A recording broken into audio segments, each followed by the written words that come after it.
je faisais mes cours de sémio convenablement, j'étais assidue, je venais, je suivais, par la grâce de Dieu, je comprenais. Quand je ne comprenais pas, je me rapprochais de mes camarades de classe, de mes amis, vraiment, big up à vous parce que vous m'avez beaucoup aidé. Et donc, voilà, et j'ai beaucoup révisé cette matière, j'ai vraiment beaucoup révisé cette matière, vraiment. Sabine, Rose Melinda peut témoigner, ce sont mes copines et on est dans la même classe. Et donc, arrivé ce jour-là, au devoir de sémio d'abord, j'arrive, je suis là devant le sujet. Déjà, il faut savoir que j'étais beaucoup stressée, particulièrement pour cette matière. Peut-être que c'est ça aussi. Mais après, juste avant de commencer, j'ai soufflé, je me suis dit, Malata, c'est bon, t'as bossé. Il n'y a pas à stresser comme ça. Donc, je vois le sujet, et même en cours de route, je révisais vraiment avec mes copines, je répétais bien les choses, nanana.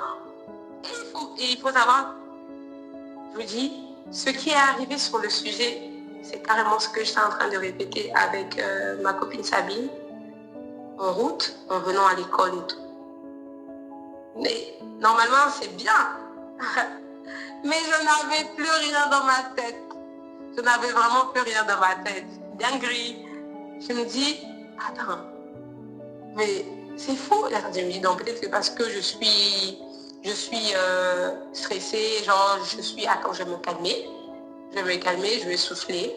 Je vais encore prier parce qu'il faut savoir que je remets toujours chaque début et fin d'épreuve entre les mains de Dieu. Et donc, je prie encore, je dis, Seigneur, voilà, le sujet, aide-moi et tout ça. Bleu, flou, trou, de mémoire, il n'y a rien. Je dis, mais qu'est-ce qui se passe?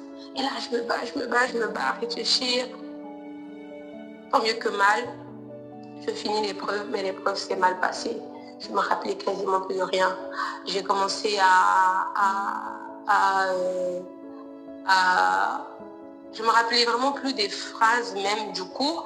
Du coup, j'ai commencé à réfléchir. Parce que comme j'avais suivi le cours, et du coup, je commençais à réfléchir avec, utiliser mon intelligence, quoi, avec l'intelligence que Dieu m'a donnée. Ça a donné ce que ça a donné quand même. J'avais eu un truc de 8 ou 9, un truc comme ça. Par la grâce de Dieu. Mais ce jour, j'ai pleuré. J'ai pleuré parce que, en fait, en ayant vécu ce que j'ai vécu les autres années, je me suis dit, la même chose ne peut pas se reproduire, en fait. J'ai appelé ma mère, j'ai dit, maman, est-ce que je suis appelée à être moyenne dans la vie? Qu'est-ce qui se passe et tout? Franchement, je comprends pas. Je comprends pas pourquoi le Seigneur permet toutefois, pas toujours, mais en tout cas le plus souvent, que je vive ce genre de situation. Pourquoi, en fait? Pourquoi? Parce que j'ai bossé. Enfin, vous savez, quand vous m'appelez, je dis que je bosse et tout. Je bosse mes cours. Qu'est-ce qui se passe en fait? Ma mère, elle m'a dit, j'ai dit, mais les autres, pourtant ils bossent comme moi aussi, voire même, d'autres même moins que moi. Maman m'a dit, avant même que je termine ma phrase, ma mère, elle m'a dit, arrête de te comparer aux autres. Arrête de comparer aux autres parce que tu n'es pas les autres en fait. La manière dont Dieu agit dans ta vie, c'est pas de cette même manière qu'il agit dans la vie des autres. Les bénédictions que toi tu reçois, c'est pas les mêmes que les autres aussi reçoivent. Des fois où toi voilà quoi. Elle m'a vraiment rappelé, elle m'a vraiment parlé et elle m'a vraiment boosté. Je veux dire qu'elle a été ce jour le canal par lequel Dieu est passé pour me rappeler que ne crains rien, ne promène pas des regards inquiets, fais-moi confiance. J'ai le contrôle, tu verras juste, en fait, fais-moi juste confiance. J'ai fait d'accord. Et voilà, les amis, donc voilà, quand ça arrivait encore que je n'avais pas les moyens que je voulais avoir, c'était dur, mais le Seigneur vraiment n'a pas arrêté, vraiment le Seigneur n'a pas arrêté de me rappeler de plusieurs manières en utilisant les gens qui sont autour de moi, mes proches, mes grands frères, grandes sœurs, tonton, tata, mes parents, la base, vraiment, je bénis le Seigneur pour leur vie. Mes parents, mes amis et tout ça, et les versets bibliques, parce que oui, c'est important vraiment, pas juste dans les épreuves, mais c'est important de pouvoir d'avoir une bonne relation avec Dieu. Parce que cette relation avec Dieu, elle est bonne, forcément ta confiance en Dieu sera grande en fait. Tu auras plus confiance en lui. Et si tu lis la parole de Dieu, le Seigneur, moi ce que j'ai remarqué, le Seigneur parle plus au travers de sa parole en fait. Et dans la Bible, dans la parole de Dieu, il y a tout. Il y a tout sauf rien. Vraiment, et de jour en jour, je découvre vraiment que dans la Bible, il y a tout sauf rien. Ta faim, t'es là, tu lis un verset, tu as un verset qui te fortifie sur la faim. Tu es là, tu galères, tu lis un verset de la Bible, tu as un verset qui te fortifie sur la galère. C'est-à-dire, tu n'as pas l'argent. Tu es là, tu vis vraiment tout ce que tu peux vivre et tous les combats de ta vie. Il y a un verset qui va te fortifier sur la situation de ta vie en fait. On ne peut tout contrôler. On peut tout contrôler. Donc voilà, mon téléphone il est déchargé et donc plus de micro. Mais je vais faire de mon mieux pour qu'on m'entende bien. Voilà, donc je disais même quoi? Je pense que j'étais en train de dire que le Seigneur avait toujours un mot pour moi dans chaque situation que je vivais. C'est-à-dire, même quand j'étais malade durant ma période scolaire, le Seigneur me disait c'est pas grave, ça va aller et tout. Mais par des versets, il me parlait aussi. Je ressentais vraiment dans mon cœur cette conviction-là que Dieu est là, Malata, Dieu est là en fait. Et même quand j'avais de mauvaises notes, sachant vraiment que je ne déméritais pas vraiment en ce qui concerne les bonnes notes, mais le Seigneur me fortifiait. Il me fortifiait vraiment, comme je l'ai dit tôt, de plusieurs manières, au travers de mes proches, au travers de sa parole. Et je disais aussi qu'il est vraiment important, je viens de me rappeler de ce que je disais, qu'il est vraiment important de lire la parole, parce que moi, ce que j'ai remarqué, c'est que le Seigneur parle plus au travers de sa parole et que dans la Bible, en fait, il y a tout. Il y a tout. Pour chaque situation que l'on peut traverser, la Bible est capable de nous fortifier et de nous ressortir un verset selon la situation que l'on traverse. Et donc vraiment, j'étais au début de l'année à ça dans mon niveau de foi. Et plus les mois passés durant l'année, ma foi augmentait. Aujourd'hui, je suis à ça. Vraiment, je suis à l'infini de ma foi. Ma foi est encore plus grande dans le Seigneur. Et donc, c'est pas parce que je savais que le Seigneur est là, et c'est pas parce que les choses ne se passaient pas toujours comme je voulais, que je me disais, bon, ça ne sert plus que je fasse mon maximum. Je vais juste faire moyen. Après, si Dieu fait, c'est bien. Si Dieu ne fait pas, je continue à attendre. Non, jusqu'au toutes les fois où j'avais examen, je donnais encore plus que la fois précédente en fait. Donc aujourd'hui, si j'ai bossé pendant 10 heures, demain, si je peux bosser encore 10 heures, je vais bosser 10 heures. Si je peux faire plus, je vais faire plus. Je donnais toujours le meilleur de moi parce que c'est aussi ça. C'est aussi ça aussi la foi. Tu ne peux pas dire avoir la foi et avoir des limites en fait. Non, quand tu as la foi, mais le travail aussi c'est une chose. Dieu est un Dieu d'excellence. Donc vraiment aussi, petite parenthèse vraiment, aux chrétiens, je nous appelle vraiment au travail. Parce qu'aujourd'hui, le chrétien, vraiment celui qui croit en Dieu, se dit que je crois en Dieu. Dieu a dit qu'il ne laissera pas tomber. Il a le contrôle sur tout. Et à quoi faire? Parce qu'il y a des versets dans la Bible qui nous dit que tu dors, que tu ne dors pas, ce que le Seigneur donne sera toujours. En fait, il y a un verset. Oui, il y a un verset comme ça qui dit, j'ai oublié la référence et même j'ai oublié vraiment ce que plus tard je vous mettrai la ref et tout du verset. Ça dit que tu dormes, que tu ne dors pas, que tu fasses ceci ou cela, Dieu va toujours te bénir.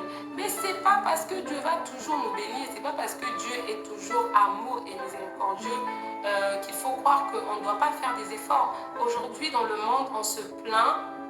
Aujourd'hui dans le monde, on se plaint que les autorités, que ceux qui sont au haut sommet dans les pays ne fassent pas bien les choses. On voit des choses qui ne nous plaisent pas. Mais où sont les chrétiens en fait? Les chrétiens, ils sont là. en train que de prier. Les chrétiens ne font que prier maintenant. On ne peut pas que prier. Il y a travailler et prière. Aide-toi et le ciel t'aidera. J'aime beaucoup ce verset. Aide-toi et le ciel t'aidera. Moi, je me suis aidée. C'est pourquoi le Seigneur m'a béni. Moi, je me suis aidée. C'est pourquoi aujourd'hui, je suis en train de faire ce témoignage. Moi, je me suis aidée. J'ai tout donné. J'ai bossé. J'ai pas baissé les bras. J'ai continué à croire en Dieu. J'ai continué à prier pour fortifier mon âme, mon esprit, ce qui me permet de vivre et tout. Et j'ai aussi continué à travailler. Il faut faire les deux. Il ne faut pas que travailler en fait. C'est vrai qu'il y en a qui travaillent seulement. Tout le monde ne croit pas en Jésus. Tout le monde n'a pas les mêmes croyances que moi, que ceux qui regardent cette vidéo, qui ont les mêmes croyances, qui partagent ma foi aussi. Mais c'est pas pour autant qu'ils échouent. On va savoir pourquoi. On va pas rentrer dans ce débat-là. On va pas aller dans ce sens-là. Mais il y a des gens aussi qui ne font que travailler et qui réussissent. Mais ils finissent par se rendre compte eux-mêmes par la suite qu'il n'y a pas que le travail en fait. On ne peut pas que travailler, on ne peut pas que prier. Si tu fais que prier, tu seras à un niveau standard de ta vie ou du moins tu vas regresser. Parce que le Seigneur, il n'aime pas le paresseux. Le Seigneur, il n'aime pas ceux qui ne travaillent pas. Il y a le travail et la prière. Dans ma langue, on dit Salah, Samila, Samila, Salah. Travailler, prier, prier, travailler. Si tu fais les deux, mais franchement, tu verras, comme moi, je vois vraiment les merveilles de Dieu dans ma vie. Et donc, voilà, c'est une parenthèse. Et donc, pour dire que je n'ai pas arrêté de prier, ma foi n'a pas changé. Par la grâce de Dieu, ma foi est devenue de plus en plus grande. Et j'ai continué à travailler, à toujours donner le meilleur de moi-même. Et même les fois où j'étais beaucoup malade, vraiment j'ai été beaucoup malade durant cette année et j'ai vécu aussi vraiment de dures épreuves comme la maladie, comme je viens de le dire, les montagnes russes dans ma foi, mais les montagnes russes dans ma foi aussi parce que j'ai vécu des décès comme le décès d'une de mes sœurs au niveau de ma chorale. J'étais carrément en plein examen. J'étais carrément, genre pas les devoirs, hein, l'examen, la session du premier semestre. J'étais à mon 2e jour et je pense que ça s'était pas bien, si bien passé que ça. J'avais travaillé, hein, mais pas comme je voulais en fait. Et donc du coup je rentrais, j'étais assez vagabonde et tout. Et vraiment, malheur n'arrive pas seul souvent. Hein. Et là, avant même d'arriver chez moi, je reçois la nouvelle comme quoi il y a ma soeur de la chorale et tout qui est décédée. Mais j'étais là en mode, Dieu, attends, il n'y a pas de repos pour les méchants. Est-ce que moi je suis méchante? Blague. Et du coup, c'était vraiment très dur. J'en rigole aujourd'hui, mais sur le moment, c'était vraiment dur. Parce que j'étais vraiment en plein examen et ça m'a bousculé au point où déjà que j'avais l'habitude de beaucoup stresser, ajouter au stress alors ma tristesse. Donc c'était pas facile et malheureusement je suis allée en rattrapage dans 2 matières, si je ne me trompe pas. 2 matières, 2 ou 3. Et si je me rappelle les matières, c'était les matières des jours qui ont suivi le décès de ma soeur. Et ce soir-là, le soir du décès, quand je suis rentrée, après m'être retrouvée avec mes frères et sœurs de la chorale, de l'église, quand je suis rentrée, parce qu'il fallait bien que je continue à me préparer, en tout cas du mieux que je peux, c'était vraiment difficile. C'était vraiment difficile. J'étais avec ma soeur, ma copine Sabine. Elle a essayé de me remonter le moral, en tout cas comme elle pouvait. Elle aussi, il fallait qu'elle bosse.